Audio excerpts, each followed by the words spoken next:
مولانا الطاف حسین اظہری کے بیانات سننے کے لیے سنہری باتیں آفیشیل کو سبسکرائب کریں۔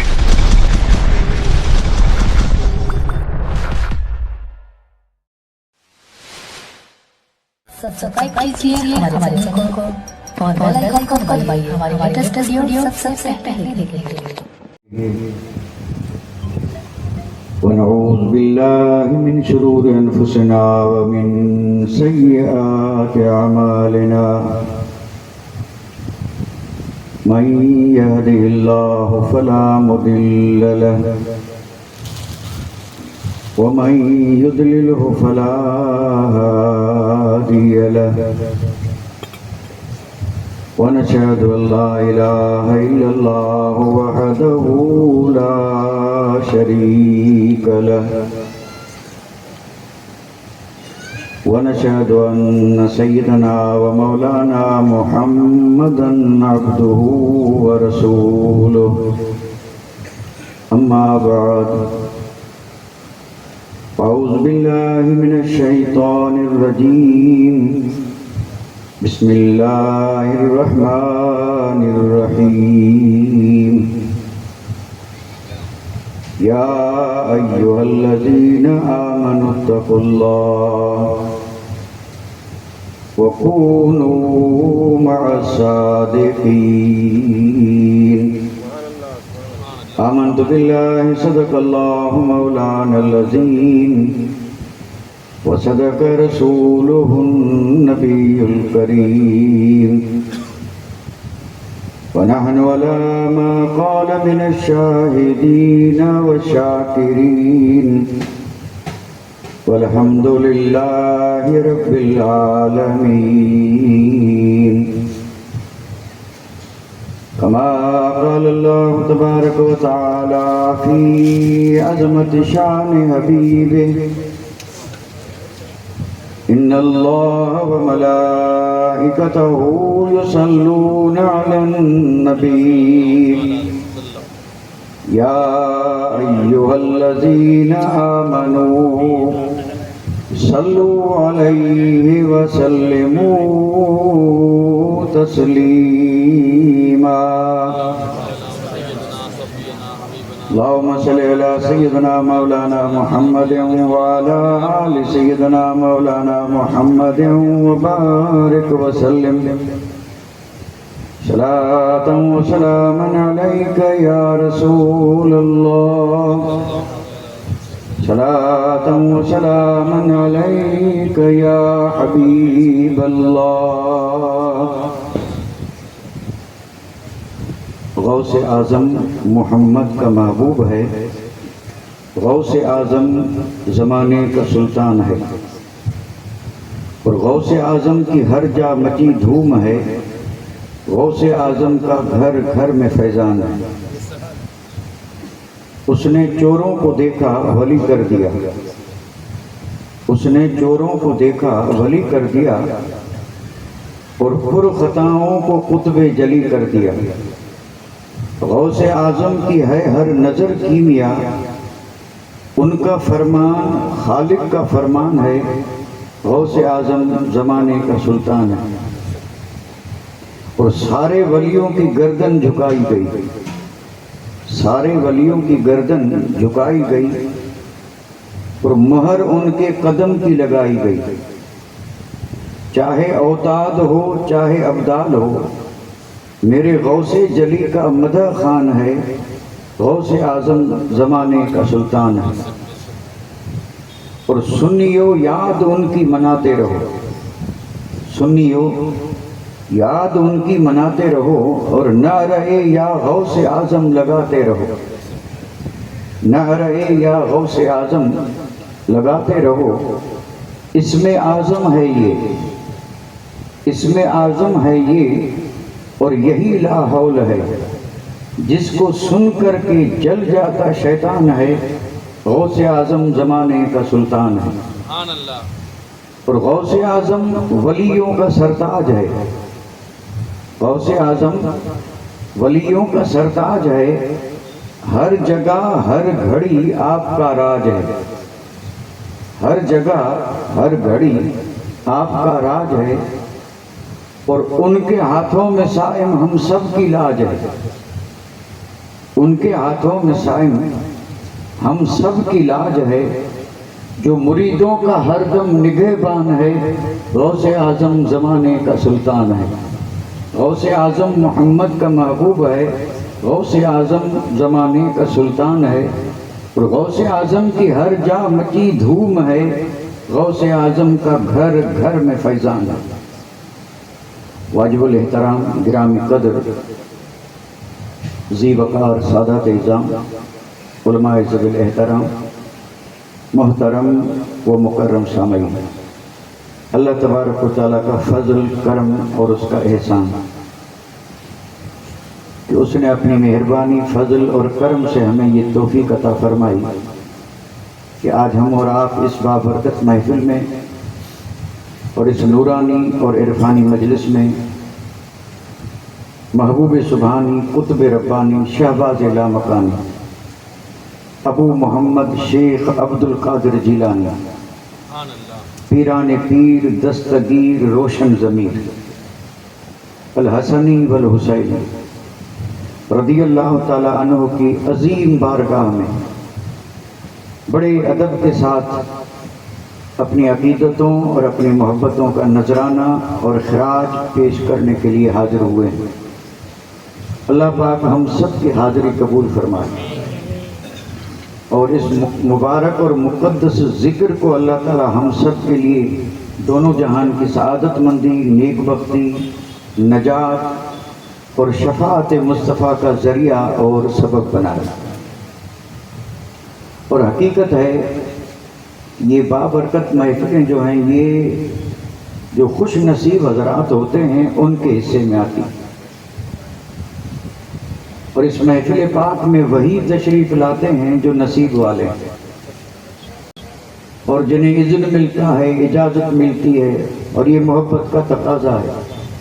اللہ کرے اس طرح کی محفلیں بڑی دھوم دھام کے ساتھ ہوتی رہیں اور ہو رہی ہیں، اور اللہ تعالیٰ اس میں شرکت کی ہم سب کو توفیق رفیق عطا فرمائے۔ غوث اعظم کا ذکر کوئی آسان کام نہیں ہے، کیونکہ ایسا تو نہیں کہ آج یہ پہلی بار یہ محفل سجی ہو، الحمدللہ یہ جلسے صدیوں سے ہوتے آ رہے ہیں، اور سنانے والوں میں سے بھی ایک سے ایک آ کر کے سنا رہے ہیں، یعنی ادنا سے لے کے اعلیٰ تک۔ اور غوث اعظم کی کرامتیں بھی اتنی مشہور ہیں کہ ماننے والے تو مانتے ہیں، نہ ماننے والوں کے سردار بھی مانتے ہیں۔ کسی ولی کو جو نہیں مانتے وہ غوث اعظم کو مانتے ہیں۔ انہوں نے اپنی کتابوں میں آپ کو غوث بھی کہا اور اس کا بھی اقرار کیا کہ غوث اعظم کی کرامتیں اتنے تواتر کے ساتھ ہم تک پہنچی ہیں کہ انکار کی کوئی گنجائش نہیں۔ اب ظاہر بات ہے یہ تواتر اور یہ وہ بحثیں جو ہیں علمی ہیں۔ تواتر سے مراد یہ ہے کہ لاکھوں نے سند سے پہنچایا، لاکھوں کو پہنچا، ایک ہو نہ تو انکار کریں کہ ایک ہو سکتا ہے سچ بولے یا نہ بولے۔ جہاں ایک کرامت کو لاکھوں سنا رہے ہیں اور لاکھوں سن رہے ہیں، اور یہ معاملہ 2-4 دن کا نہیں صدیوں پر محیط ہے، تو غوث اعظم کی عظمت کا حال یہ ہے الحمدللہ ہر عاشق محب اولیاء اور محب انبیاء ایمان والا وہ اس چیز سے بخوبی واقف بھی ہے اور اس پر ایمان بھی رکھتا ہے کہ غوث اعظم درمیان اولیاء، یہ فیصلہ ہے، کچھ اور نہ صحیح، صرف یہی شان کے لیے کافی ہے۔ غوث اعظم کی شان کے لیے اتنا ہی کافی ہے کہ غوث اعظم درمیان اولیاء، چون محمد درمیان انبیاء، بس غوث اعظم ایسے ہیں ولیوں کے درمیان، غوث اعظم ایسے ہیں ولیوں کے بیچ میں، جیسے میرے اور آپ کے آقا ہیں نبیوں کے بیچ میں۔ اب آپ اندازہ فرمائیں صفِ انبیاء میں ہے کوئی میرے مصطفیٰ جیسا؟ تو جیسے انبیاء میں کوئی میرے اور آپ کے آقا کی طرح نہیں ہے، تو اسی طرح اولیاء کے درمیان کوئی بھی ولی غوث اعظم جیسا نہیں ہے۔ اور یہ عقیدت مند محبت کرنے والے، ان کی من گھڑت بات نہیں ہے کہ وہ محبت میں کہیں۔ غوث اعظم کا قصیدہ ہے قصیدہ غوثیہ۔ اس قصیدہ غوثیہ میں غوث اعظم نے رب کے حکم سے اپنی شانیں بیان کی۔ وہ اس مقام پہ پہنچے کہ رب نے فرمایا میرے محبوب اب تیری شان لوگوں کو تو خود بتا۔ تو قصیدہ غوثیہ میں غوث اعظم نے جو اپنی شانیں بتائی، اس کا ایک ایک بند ایسا ہے کہ قیامت تک تشریح کرنے والے کرتے رہیں لیکن اس کا حق ادا نہیں ہوتا۔ اب میں غوث اعظم کا ایک قول آپ اشاعت کی خدمت میں عرض کر رہا ہوں۔ آپ نے فرمایا کہ انسانوں کے بھی پیر ہیں۔ غوث اعظم کے فرمان کا میں ترجمہ کر رہا ہوں، کیونکہ پیر جو ہے نا اس کو عربی میں شیخ کہتے ہیں، شیخ، اور ہم اسی کو پیر کہتے ہیں۔ آپ نے فرمایا انسانوں کے بھی پیر ہیں، جنوں کے بھی پیر ہیں، اور فرشتوں کے بھی پیر ہیں۔ غور سے سنیں ذرا، آپ فرما رہے ہیں غوث اعظم، آپ نے فرمایا انسانوں کے بھی شیخ ہیں، جنوں کے بھی شیخ ہیں، اور فرشتوں اور ملائکہ کے بھی شیخ ہیں۔ اور آپ نے فرمایا کہ میں ان سارے شیخوں کا شیخ ہوں۔ آپ نے فرمایا انا شیخ الکل، یعنی یہ کل جو ہے نا جتنے شیخ ہیں، چاہے وہ انسانوں کے ہوں، جنوں کے ہوں، فرشتے کے ہوں، آپ نے فرمایا رب نے مجھے یہ مقام دیا ہے۔ آپ نے فرمایا انا شیخ الکل، یعنی میں سب کا شیخ ہوں۔ اور آج تک اسی کا ترجمہ عاشق کر رہے ہیں پیران پیر، یہ اسی کا ترجمہ ہے، شیخ الکل کا ترجمہ ہے، یعنی سب کے پیر ہیں، انسانوں کے پیر ہیں، جنوں کے پیر ہیں، فرشتوں کے پیر ہیں۔ اور خود غوث اعظم فرما رہے ہیں کہ میں ان سارے پیروں کا پیر ہوں، ان سارے پیروں کا پیر ہوں۔ تو اندازہ کریں جب ان پیروں کے مقام کو صحیح معنی میں ہم نہیں سمجھ سکتے تو جو ان کا بھی پیر ہے ان کے مقام کو کوئی کیا سمجھے، کیا پہچانے، اللہ ہی بہتر جانے۔ ہمارا کام ہے عقیدت اور محبت کے نذرانے پیش کر کے اور ان کی دربار میں نہیں لوٹا اور قیامت تک نہیں لوٹے گا، قیامت میں بھی نہیں لوٹے گا۔ وہاں ان کو رب نے یہ شان ہی دی ہے کہ وہ خالی دامن لے کر کے جو بھی آئے اس کو اس کی مراد سے بھر دیں، شرط یہ ہے کہ مراد جائز ہو۔ تو ہم بھی یہ دعا کریں گے کہ مولا اس محفل پاک کو سجانے والے، سنوارنے والے، انتظام کرنے والے، سننے والے، سنانے والے اور جہاں بھی ہوں امید رکھنے والے مولا تیرے محبوب کے در کے سب سوالی ہیں، جتنی جس کی جائز مرادیں ہیں مولا غوث اعظم کے صدقے سب کی جائز مرادیں پوری فرما دے۔ اور ہماری محفلوں کا اکثر مقصد یہی ہوتا ہے، معذرت کے ساتھ عرض کر رہا ہوں، یہ بڑی اہم بات عرض کر رہا ہوں، بڑی اہم بات۔ ہم کسی ولی کی مزار پہ جاتے ہیں، کسی ولی کی محفل میں جاتے ہیں، کسی ولی کا عرس کرتے ہیں، یہ جو کچھ بھی کرتے ہیں اس کے پیچھے ہمارا دنیاوی مقصد ہوتا ہے، حقیقت میں دنیاوی مقصد۔ حد تو یہ ہے کہ یہاں سے لوگ بغداد گئے ہیں، بغداد شریف گئے ہیں، اور آج بغداد میں جیسے اجمیر، حقیقت میں یہ 11ویں کی رات بغداد میں اگر کوئی جائے تو وہاں عراق والے، ترکستان والے، ایران والے نظر ہی نہیں آتے، اگر ہوتے ہیں تو وہ ہمارے لوگوں میں گم ہو جاتے ہیں، اور وہاں سب ہندوستانی اور پاکستانی اور یہ بنگلہ دیشی پورے کے پورے پورا وہ احاطہ جو ہے غوث اعظم کا وہ ان لوگوں سے بھرا رہتا ہے۔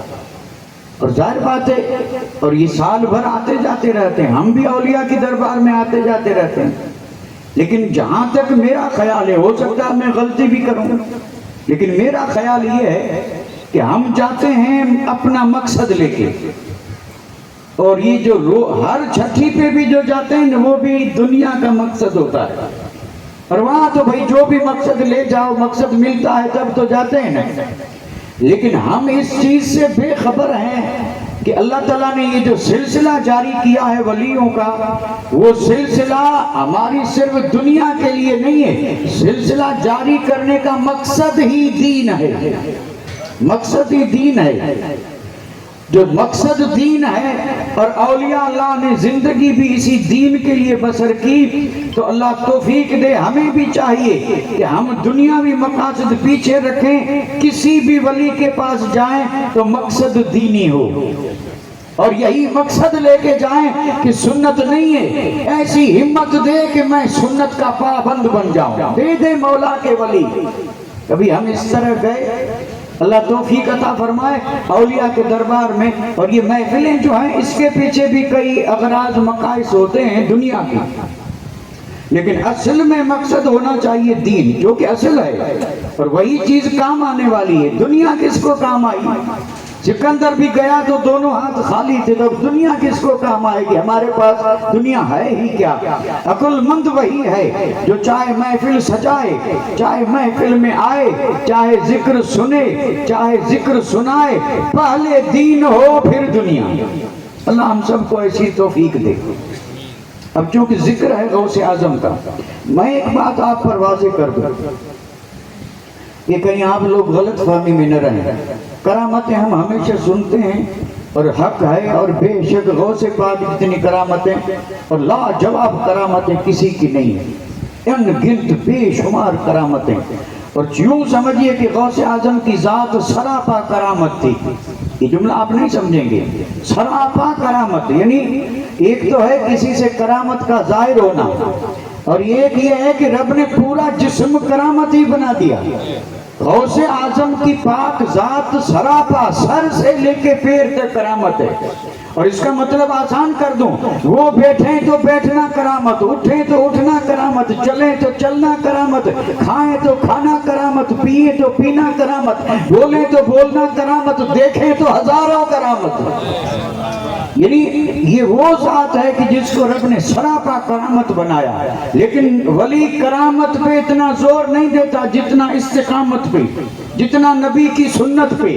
اور ولیوں کی کرامتیں بھی خود اپنا آپ دکھانے کے لیے نہیں، ولیوں کی کرامتیں بھی سنتوں کو زندہ کرنے کے لیے ہوتی ہیں، ولیوں کی کرامتیں بھی دین کے پرچم کو بلند کرنے کے لیے ہوتی ہیں، کیونکہ وہی ان مقصد ہے ان اولیاء اللہ کی آمد اور تشریف آوری کا۔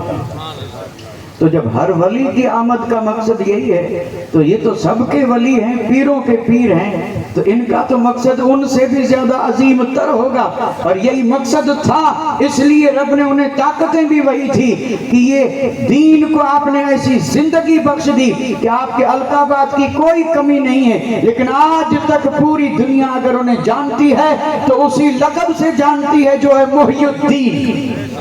محی الدین وہ شہباز لامکاں ہیں، لامکاں میں پرواز کرنے والے ہیں، محبوب سبحانی ہیں، قطب ربانی ہیں، ایسے ان گنت بڑے بڑے القاب ہیں جو اس سے بھی بڑی شان والے ہیں، لیکن چار دانگ عالم میں شہرت جو ملی ہے وہ محبوب سبحانی کا نام اتنا مشہور نہیں، شہباز لامکانی اتنا مشہور نہیں، قندیل نورانی اتنا مشہور نہیں، بچے بچے بوڑھے مرد عورتیں سب کی زبان پہ ہے محی الدین جیلانی۔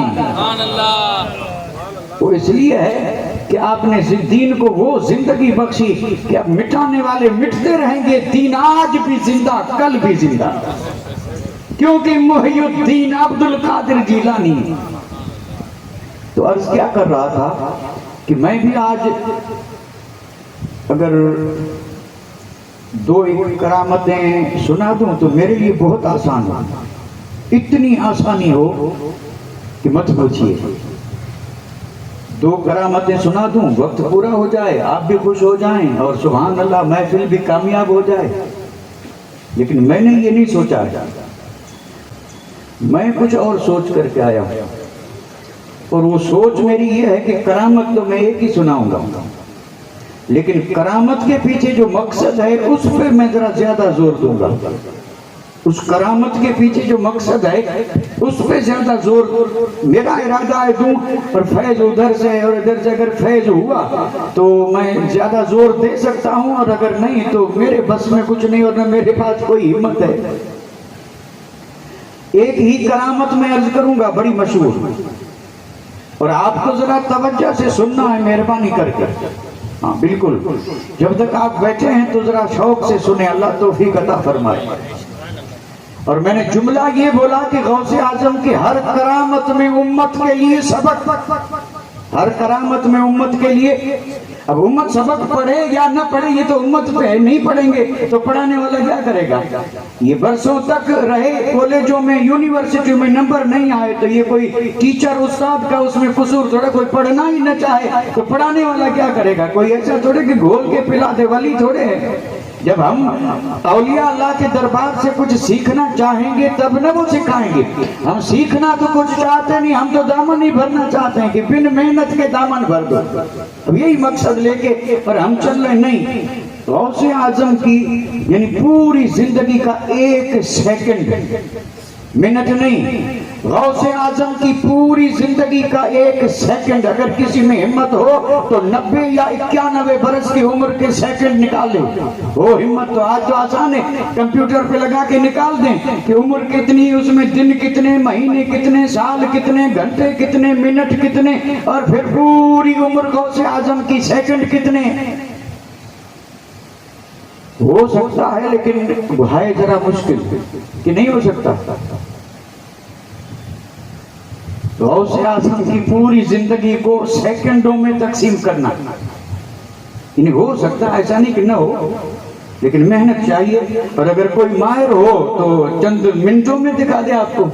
ہاں بالکل, حساب کا ماہر ہو تو ایک ایک سیکنڈ گن کے دکھا دے کہ غوث اعظم کی پوری عمر شریف جو 91 برس تھی اس کے سیکنڈ اتنے بنتے. میں آپ کو ذہن دے رہا ہوں, موبائل کا شوق سب کو ہے, ذرا اس پر بھی تھوڑی محنت کر کے, کوشش کر کے اور فکر حاصل کر کے ہم جیسے فقیروں کو بتا دیجئے تاکہ کسی اسٹیج بھی ہم بھی یہ کہہ سکیں کہ آپ کی زندگی کے منٹ نہیں سیکنڈ اتنے تھے. اور میں دعوے سے کہہ سکتا ہوں آپ کا ہر سیکنڈ دین کے لیے تھا, اور آپ کے ہر سیکنڈ میں مصطفیٰ کی امت کے لیے پیغام تھا. نعرہ تکبیر, نعرہ رسالت. منٹ نہیں, گھنٹہ نہیں, دن نہیں, یہ غوث نہیں, غوث اعظم ہیں, یہ دین کے زندہ کرنے والے ہیں. آپ کی زندگی جب پیدا ہوئے اس وقت سے لے کے, کیونکہ آپ ولی آ کے نہیں بنے ہیں, ولی بن کے آئے ہیں. آتے ہی روزے رکھے ہیں,